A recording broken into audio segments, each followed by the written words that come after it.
I want to take a minute to just talk a little bit about the response, the Nazarene response in Ukraine, from the Polish side, which is where Jay and I live and where we work, to talk about what's happening now. We're 2.5 months into the crisis, and I just want to take a little bit of time to talk a little bit about the responses. So first of all, we have a response into Ukraine. We know that that Ukrainians are experiencing food insecurity, and we anticipate that insecurity will increase as time goes on.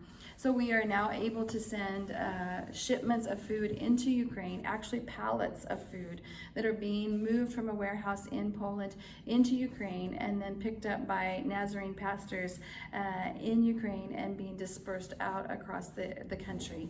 And so that's a beautiful experience, beautiful response that is enabled by Nazarene generosity when you give, when you donate to NCM. Another piece of that is that we have a response team in Przemysl, Poland, which is the border town across from Lviv. We have volunteers and also Ukrainians who have fled the war and then are now giving of their time to respond at the border in Poland.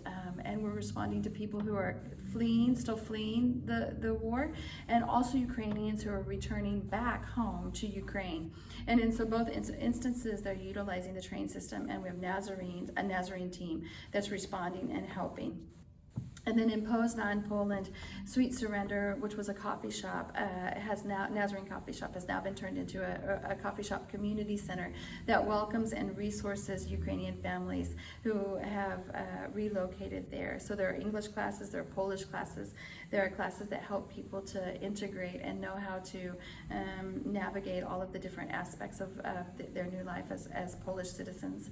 And so all of these things and many, many more are just a small representation of what it means when you give generously, when you pray, and when you're with us emotionally and physically.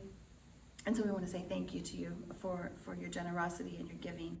And we also want to say that we are thankful for how you continue to give, because Nazarenes don't just come and then go when the crisis is over, but you know, and I know that Nazarenes stay. We stay for the long haul. We stay to rebuild. We stay to be with people through the entirety of the crisis and even beyond. And so your giving and your donations help us to do that. Thank you so much.